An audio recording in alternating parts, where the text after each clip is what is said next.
ठाण्यामध्ये शिवसेनेची एकहाती सत्ता आलेली आहे। जवळपास 75 नगरसेवक हे शिवसेनेचे निवडून आल्यानंतर आता शिवसेनेचाच महापौर बसणार याबद्दल काहीही दुमत या ठिकाणी नाहीये।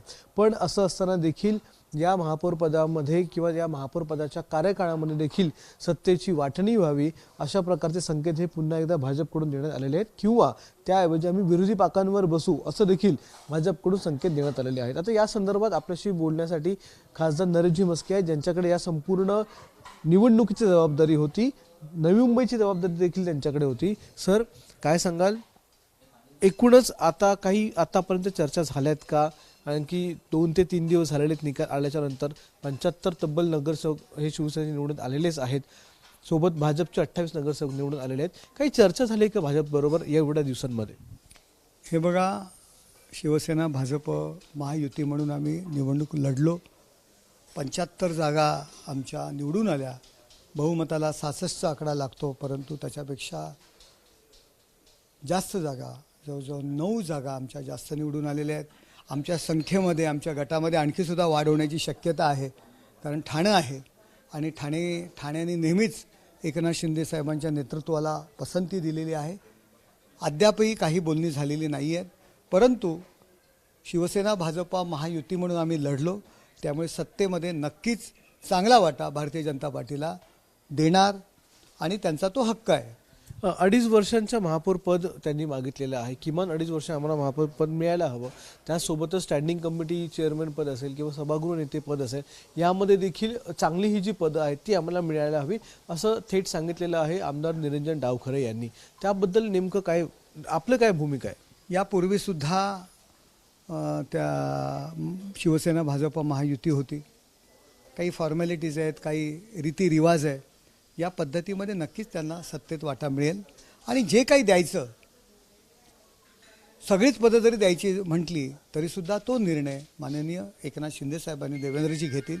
त्यामुळे यावर प्रतिक्रिया देणं किंवा यावर काही भावना व्यक्त करणं मला योग्य वाटत नाही। शेवटी नेत्यांचा निर्णय हा आम्हाला बंधनकारक आहे। ज्यावेळी महायुती झाली होती, म्हणजे ज्यावेळी शिवसेनेने स्वबळावर तयारी केली होती, भाजपने स्वबळावर तयारी केली होती, मात्र ऐन मुवमेंटला दोन्ही पक्षांना स्वबळावर न जाता युती करावी लागली होती। यावेळी देखील पण दोन्ही पक्षातले अनेक कार्यकर्ते नाराज झाले होते। यावेळी देखील अशाच प्रकारचं वातावरण वाटेल, कारण की एक हाती सत्ता आलेली आहे, 75 नगरसेवक आहेत। युती म्हटलं की काही जागा मित्रपक्षाला द्याव्या लागतात आणि कार्यकर्ते जवळजवळ बघा 9 वर्षांनी ही निवडणूक होत होती। प्रत्येकजण, यापूर्वी युती नव्हती, प्रत्येकजण आपापल्या पद्धतीने कार्यकर्ता पदाधिकारी त्यांनी काम करतो आणि ती सीट अचानक मित्रपक्षाला गेल्यामुळे तो नाराज होतो। अर्थात ती नाराजी दूर करण्याचा आम्ही प्रयत्न केलेला आहे आणि जागा वाटप जे असेल, सत्तेमधलं जागा वाटप असेल, ते युती ज्यावेळी झाली त्याचवेळी काही गोष्टी गृहीत मनात धरल्याच पाहिजेत की बाबा हे पद त्यांना जाईल, हे पद आपल्याला मिळेल, एखादी समिती त्यांना जाईल, एखादं जी काही प्रभाग समिती त्यांना जाईल। त्यामुळे ह्या गोष्टी गृहीत धरून असतात। त्यामुळे मला नाही वाटत की काही नाराजी होईल किंवा त्याबद्दल आमच्या नगरसेवकांमध्ये काही चुकीच्या गैरसमज पसरतील। युती म्हटले की या सगळ्या गोष्टी गृहीत असतात।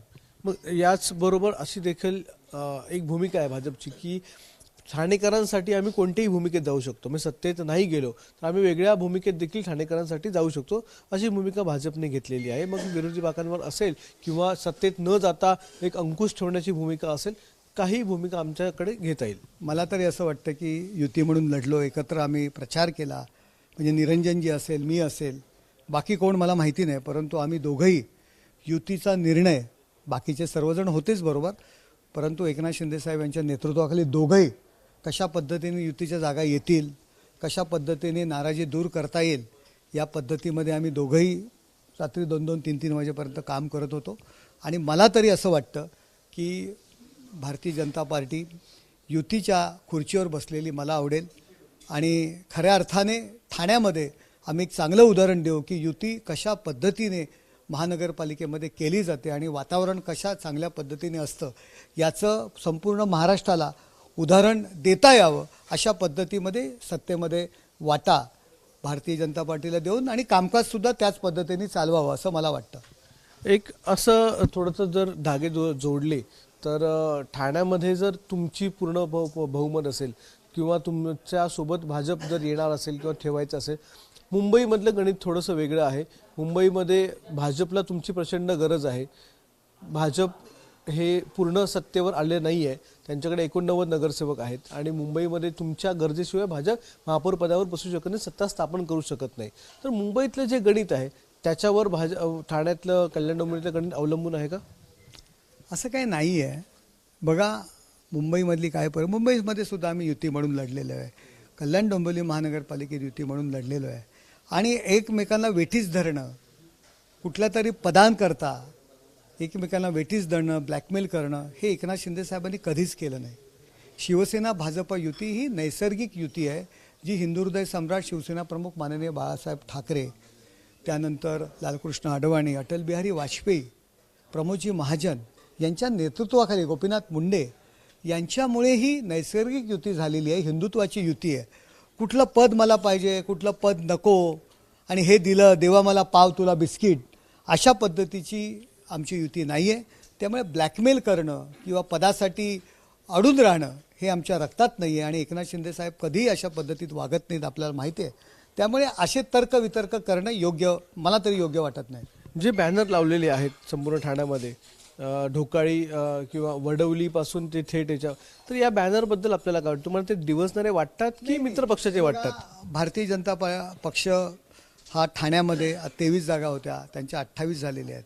आता वडवलीमध्ये सुद्धा 1 जागा त्यांची निवडून आलेली आहे आणि शीळमध्ये सुद्धा 1 जागा निवडून आलेली आहे. आमचे 2 नगरसेवक शीळमध्ये निवडून आलेले. यापूर्वी दिवा आणि शीळ भागात भारतीय जनता पार्टीचा कधीही नगरसेवक नव्हता. आत्तापर्यंत वडवली, ओवळा ह्या भागात कधीही भारतीय जनता पार्टीचा नगरसेवक नव्हता.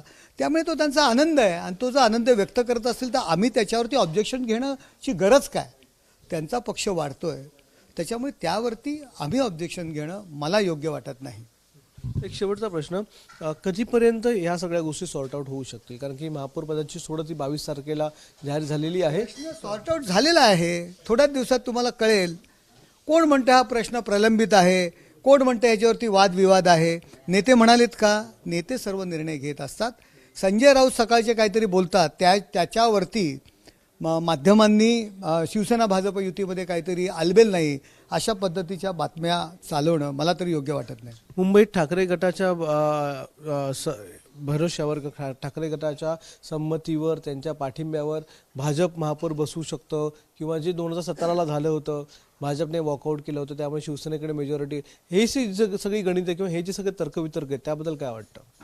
आत्याबाईला मिशा असत्या तर, ही जी काही म्हण आहे त्या पद्धतीने ठाकरे गटाची अवस्था आहे. धन्यवाद सर आमच्याशी बातचीत केल्याबद्दल. तर नरेशजी म्हस्के होते, जे आपल्याला या संपूर्ण ठाण्यातल्या युतीबद्दल किंवा ठाण्यातल्या सत्ता वाटपाच्या एकूणच बोलचालीबद्दल जे काही होणार आहे त्याबद्दल सांगणार होते. पाहूयात आता नेमक्या बैठका झाल्याच्या नंतर सत्तेतला वाटा कितपत भाजपला मिळतो आणि भाजपच्या मागणीप्रमाणे त्यांच्या मागणी जी आहे ती शिवसेनेकडून पूर्ण केली जाते का, हे देखील बघावं लागेल. कॅमेरामन विनयसह अक्षय भाटकर, एबीपी माझा, ठाणे. एबीपी माझा, उघडा डोळे बघा नीट.